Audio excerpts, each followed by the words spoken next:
बिहार सरकार के कृषि मंत्री सुधाकर सिंह जब से मंत्रालय इन्होंने संभाला है उसके बाद से इनका अपना एक अलग अंदाज काम करने का और बेबाक तरीके से अपनी बातों को भी रख रहे हैं। सुधाकर जी, विभाग को आप देख रहे हैं 1 महीने से, क्या दिखा, क्या किया, क्या कर पाएंगे? विभाग के पास काम के लिए बहुत सारा अवसर है और उस अवसर को जनता तक कैसे पहुँचे, फाइलों से योजनाएं किस तरह से जनता तक पहुँचे, इस पूरी कवायद में लगा हूँ। भयानक सूखा है बिहार में, यह सभी को ज्ञात है। खेती आधी से बच जाए आधी तो भी बहुत है। थोड़ा बारिश इस महीने में हुआ है लेकिन इतना भी नहीं हुआ है कि वो आगे का गारंटी दे। तो एक तो वह चुनौती है जिसको तत्काल हम लोग कोशिश कर रहे हैं कि मिनिमाइज लॉसेस को मिनिमाइज करने का प्रयास कर रहे हैं। लेकिन इसी में कृषि रोड मैप 4 आना है, इसी में हमारे कृषि निर्यात प्रोत्साहन नीति आना है, हमारे पास एफपीओ पॉलिसी लाना है और कई ऐसे नीतिगत निर्णय होने हैं जो कंटिन्यूअस प्रोसेस में है। और सबसे बड़ा चीज़ है जिस पर अभी डिस्कशन बिहार में स्टार्ट नहीं हुआ कि जो नया कृषि कानून बनाने के लिए जो कमेटी बना है गवर्नमेंट ऑफ इंडिया से उसके सामने बिहार का स्टैंड क्या होगा, उस पर भी काम करना है क्योंकि वो सबसे बड़ी कवायद है, क्योंकि वही देश की कृषि नीति लंबे वक्त तक पूरे देश के अर्थव्यवस्था को गाइड करेगा। उस पर भी काम शुरू करना है। तमाम चीज़ों को हम लोग प्रतिदिन हम मॉनिटरिंग कर रहे हैं अलग अलग स्तर पे। फर्टिलाइज़र की समस्या थी किसानों को, जिसको हम लोगों ने एक हद तक नियंत्रित किया है, लेकिन अभी भी थोड़ी समस्या है। रेट को लेकर के समस्या आ रहा है। भारत सरकार, जो भारतीय जनता पार्टी की सरकार देश में है, वह कानून कहता है कि किसान जो फर्टिलाइज़र है वो रिटेल जो करते हैं दुकानदार तक जानी चाहिए 242 में। लेकिन जो गवर्नमेंट ऑफ इंडिया की कंपनियां हैं वो रैक पॉइंट पर ही फर्टिलाइज़र को छोड़ के चली जा रही हैं। तो ये करीब थोड़ा गैप है, 15-20 रुपये का एक जो अतिरिक्त खर्च है।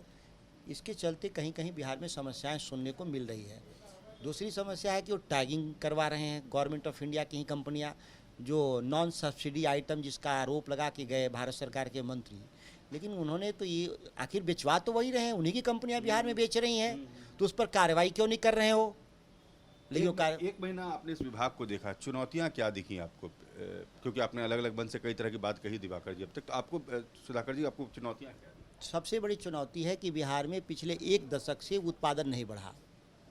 जो हम 11-12 में मेरा उत्पादन था बिहार में 1,77,00,000 टन कमोडिटी अनाज, वो आज 10 साल बाद भी वह 1,76,00,000 पे टिका हुआ है। 1,00,000 टन घट गया, जबकि इसी 1 दशक में 20 से 25% देश की जनता या राज्य की जनता का आबादी भी बढ़ा होगा। तो ये बड़ी चुनौती है।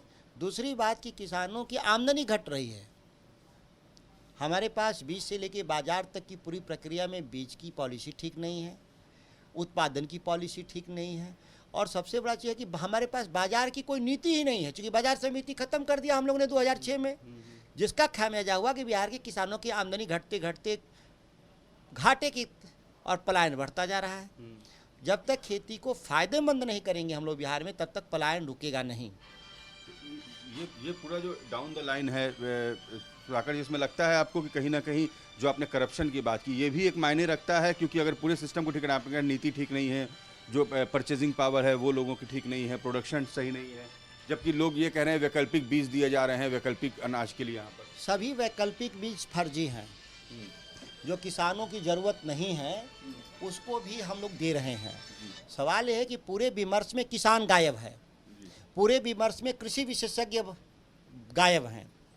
हम जो बैठे हैं मंत्री के रूप में या सरकार के रूप में अधिकारी, इनका काम इम्प्लीमेंटेशन का है। पॉलिसीज तो हमारे बनाएंगे फार्मर्स कि उनको ज़रूरत क्या है, उसके लिए साइंटिस्ट जो उनकी वो कहेंगे, या जो इस काम में लगे हुए लोग एंटरप्रेन्योर, उनकी बात तो कहीं कभी सुनी ही नहीं गई, जिसका परिणाम यह है कि हम कभी ठीक से नीति नहीं बना पाए। यह चीज़ों को बदल रहे हैं हम सभी चीज़ों में। जहाँ भी फार्मर्स स्टेक को बढ़ा दिया हमने। बीज निगम में भी 2 डायरेक्टर होंगे फार्मर्स रिप्रेजेंटेटिव, आत्मा में भी होंगे 2 रिप्रेजेंटेटिव। जितने भी मेरे इंस्टीट्यूशंस हैं उसमें हर जगह 2 हम फार्मर्स को डाल रहे हैं कि उनकी भी बात सुनी जाए। तो आपको ये लगता है सुधाकर जी कि अब तक जो व्यवस्था चल रही थी उस व्यवस्था में बहुत सारी खामियां हैं? यह बदलने की कोशिश कर रहे हैं। यह आंकड़े साबित करते हैं कि खामी नहीं, बहुत बड़ी खामी थी। हम ये कहना, आरोप लगाने के लिए मैं नहीं कह रहा हूँ, लेकिन एक स्वतंत्र किसान पुत्र होने के नाते, हम किसानी करने वाले लोगों के नाते, हम मंत्री के रूप में हम अपना विभाग का जो बचाव करना होगा करते रहेंगे। लेकिन इससे हम केवल मंत्रालय को बचाने के लिए मंत्री नहीं बने हैं, हम तो किसानों को बचाने के लिए मंत्री बने हैं ना, जिसका हम रियल रिप्रेजेंटेटिव हैं। जनता ने हमको चुन के भेजा, तो उनके लोगों की बात तो सुननी पड़ेगी यहाँ बैठ के। वो जो समस्या है उसको सुधारना होगा। करप्शन का फ्लो रोकना होगा, आपको लगता है? रुकेगा, निश्चित रुकेगा। निश्चित कार्रवाई हम शुरू कर दिए हैं, रुकेगा। ये नहीं चल रहा था। देखिए, पूरी संस्थागत जब भ्रष्टाचार जहाँ हो उसको वक्त लगता है ठीक करने में। सवाल प्रॉब्लम तो था ही ना। जी। हम सब्सिडी जो हम किसानों को ना दे करके हम एजेंसियों को दे रहे थे।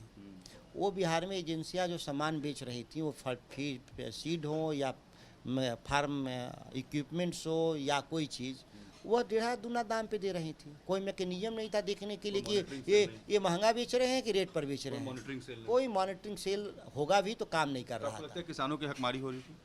हकमारी तो इतने स्तर पे हुई है जिसका अंदाज़ा नहीं लगा सकते। आप धान को खरीद को देख लीजिए, गेहूं के खरीद को देख लीजिए। बिहार में सरकार 1950 रेट तय करती है, मिलता किसान को 1650 है। ये तो सभी लोग, आप लोग तो कई बार मीडिया में चलाते भी, अखबारों में छापते हैं। तो आप जो दिखाते हैं, चलाते हैं, उसको देखना काम है हमारा यहाँ मंत्री के रूप में। तो कृषि मंत्री के तेवर भी बहुत तल्ख हो जाते हैं, कभी कैबिनेट छोड़ के भी निकल जाते हैं कृषि मंत्री। नहीं, ऐसा कुछ नहीं। मेरे रिश्ते माननीय मुख्यमंत्री जी से सामान्य हैं, आगे भी रहेंगे। ये जिन डिपार्टमेंट मैं बता रहा हूँ, ये भारतीय जनता पार्टी के लोग 17 साल से चला रहे थे। ये डिपार्टमेंट 17 सालों से भारतीय जनता पार्टी चला रही थी। और ये जो उद्योगपतियों के जो समर्थक जो भाजपा के लोग हैं, वो बिहार में भी इसी तरह से गड़बड़ी पैदा कर रहे हैं। सुधर जाएगा विभाग? निश्चित तौर पे सुधर जाएगा। ये महागठबंधन की सरकार है। वक्त तो 2-3 महीना लगता है किसी काम को पूरा करने में। 2-3 महीने में आप विश्वास दिलाएंगे कि बिहार में व्यवस्था ठीक कर देंगे, कृषि विभाग को ठीक कर देंगे? बदलाव आप फर्टिलाइजर के डिस्ट्रीब्यूशन में देख लीजिए, अगर पूरे बिहार में कहीं लाइन लगा हुआ दिखा दीजिए तो हम ठीक करेंगे। हो सकता है पहले सैकड़ों आरोप आते थे, अब तो एक आध आते हैं कि नहीं यहाँ फर्टिलाइजर नहीं, अब फिर भी दिलवाते हैं, फटाफट दिलवाते हैं। चलिए, तो कृषि मंत्री का ये विश्वास है कि अगले 2 से 3 महीने में व्यवस्था ठीक कर देंगे। व्यवस्था बदलने में वक्त लगता है। इन्होंने 1 महीने पहले मंत्री का पद संभाला है, व्यवस्था सुधारने में लगे हैं, लेकिन किसानों की हकमारी हो रही थी। ये बात कृषि मंत्री को परेशान कर गई।